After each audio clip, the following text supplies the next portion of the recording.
You remember the silence before they came. Space was vast but predictable. It was full of rocks and radiation and dust. We had maps for all of it. We thought we knew the darkness. We were wrong. They arrived without a whisper. No engine signatures, no gravity distortions. One moment, the outer system was empty. The next, they were there. We called them Comet Serpents. They were beautiful and terrifying. Long, crystalline bodies glittered with trapped starlight. They moved with impossible grace. Each one was miles long, a river of ice and light. They were not flying through space. They were a part of it, like a current in an unseen ocean. We watched them from our orbital telescopes. We watched with a mix of awe and dread. Then they reached the shepherd moons of Jupiter. They descended upon Europa first. We expected a battle, an invasion. But there was no violence.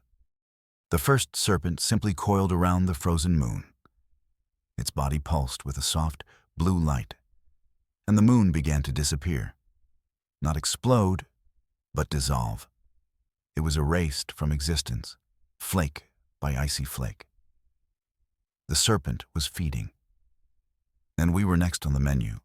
Our fleets were the pride of the system. Their fusion drives burned like captive suns. Their armor was forged in the hearts of neutron stars. We sent the 3rd and 5th fleets to intercept. They were our hardened veterans, our first line of defense. The admirals were confident. A show of force, they called it. The serpents would see our power and retreat. The fleets arrived in perfect formation, a wall of human might and fury. They broadcasted every warning imaginable. They fired warning shots across the serpents' paths. The great beasts did not even seem to notice.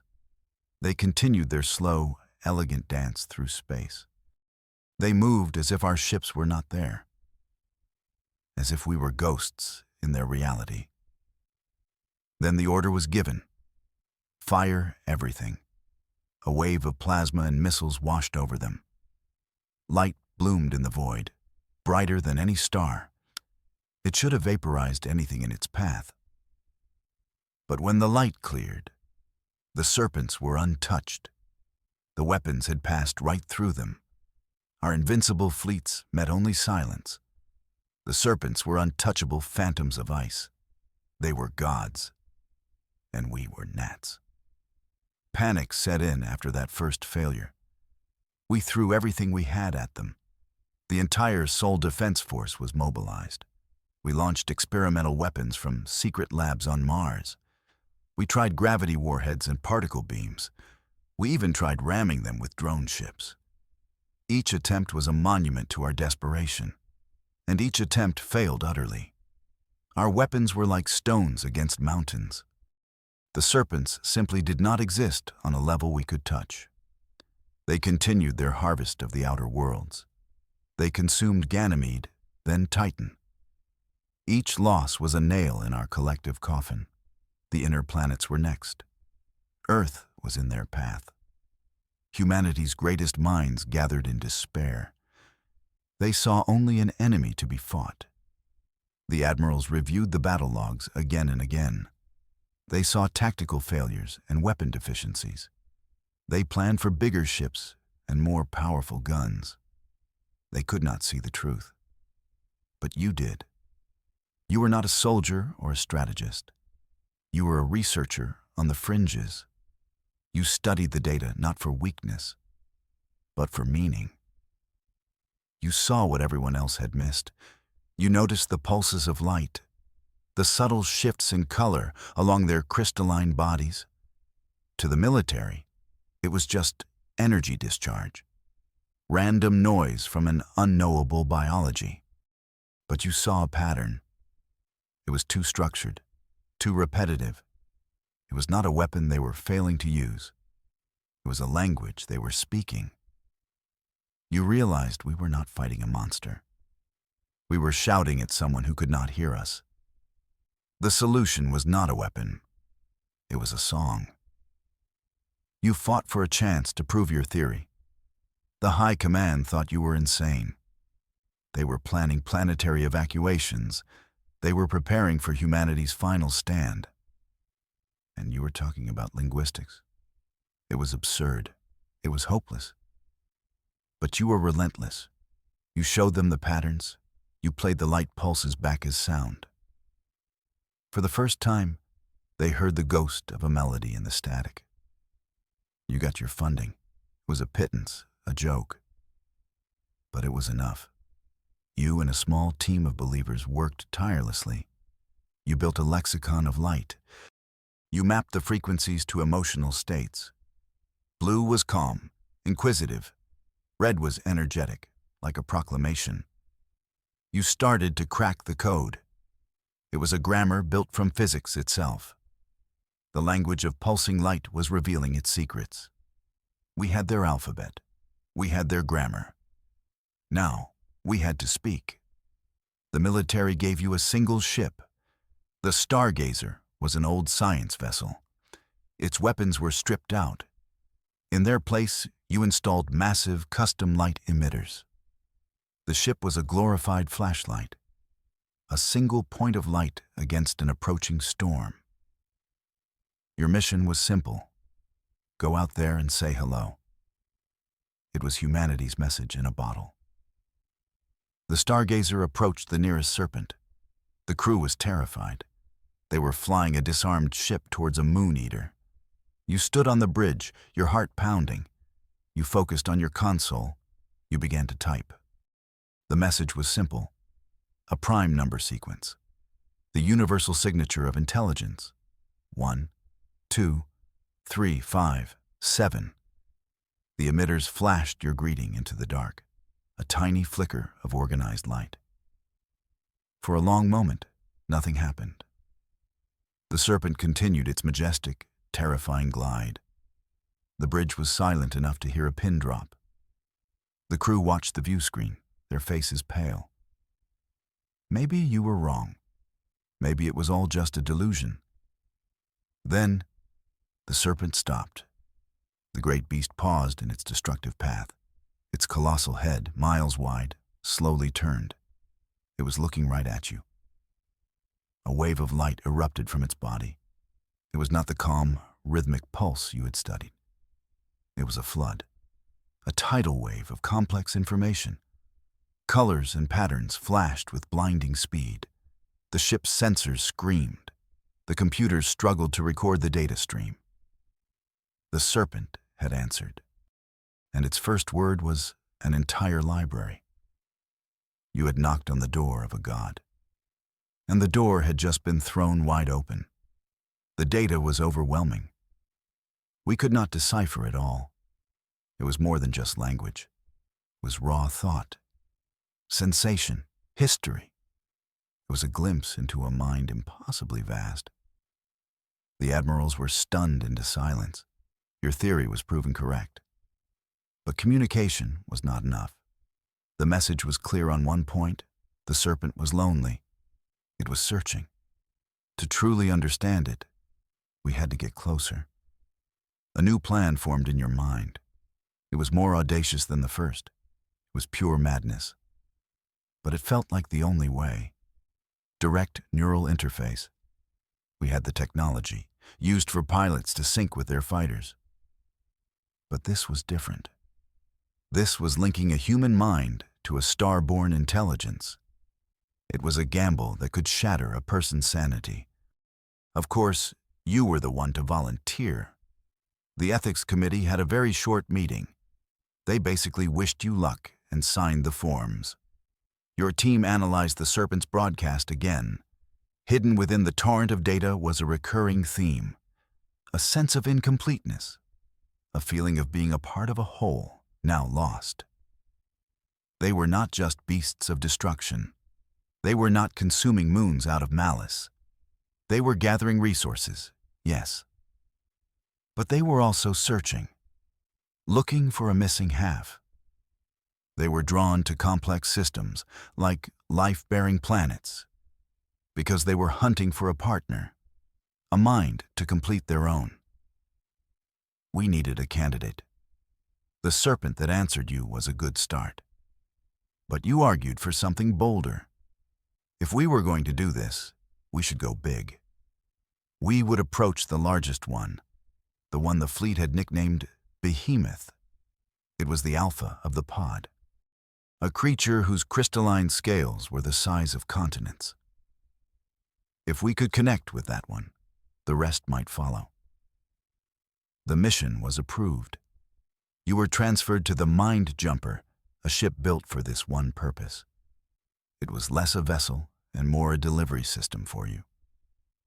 The journey to Behemoth took 3 days. 3 days of watching it grow on the view screen. The scale was impossible to process.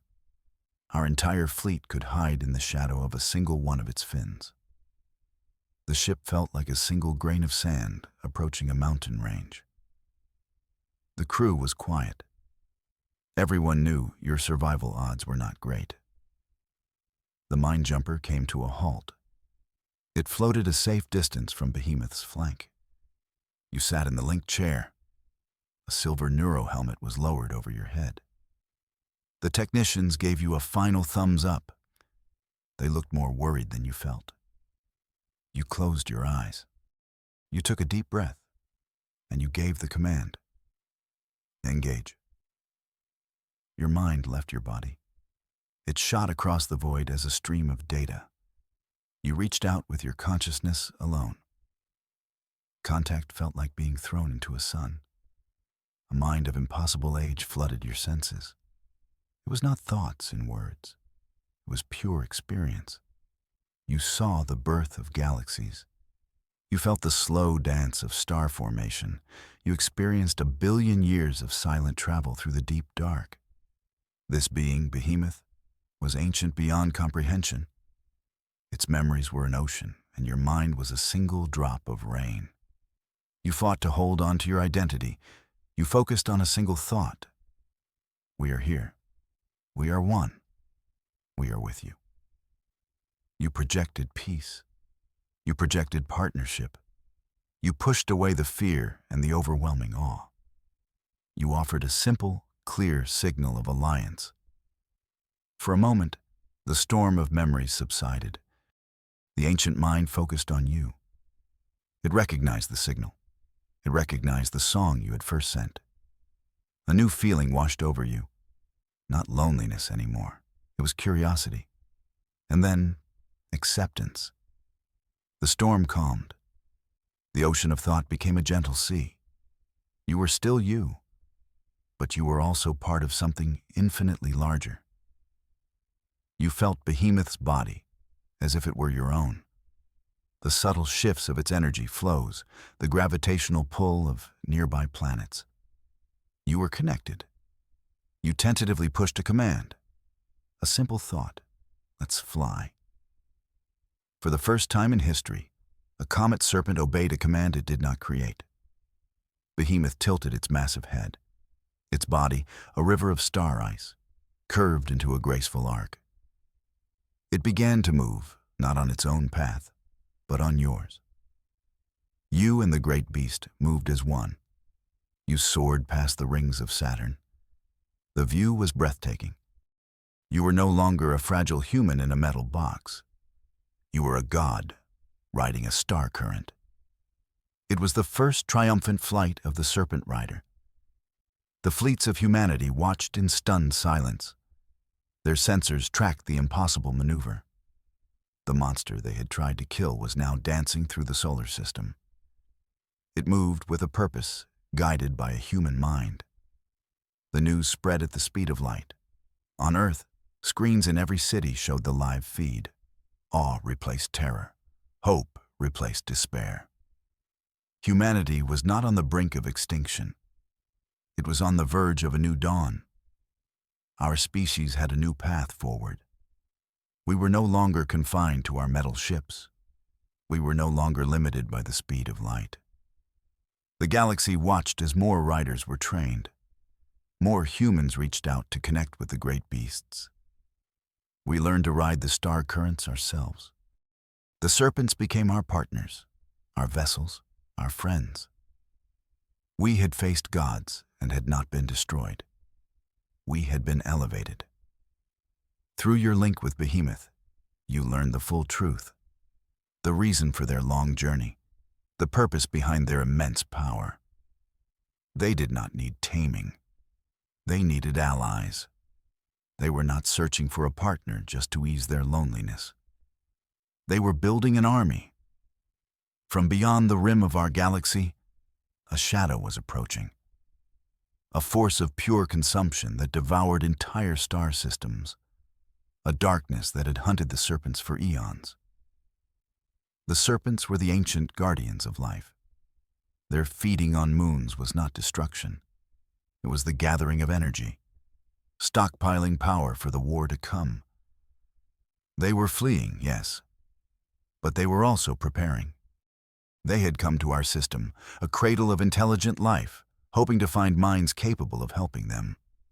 They needed our creativity, our strategy, our spark of unpredictable genius. They needed us as much as we needed them. So now, we stand together, human and serpent. We are a new thing in the universe. Our minds, quick and sharp, are paired with their ancient power. You still ride Behemoth. You are the first rider, the commander of the Comet Guardians. You float in the silent void, watching the space between galaxies. You look out towards the approaching night. And you are not afraid. Humanity is no longer hiding behind its planets. We are the shield. We are the sword in the darkness. We are ready.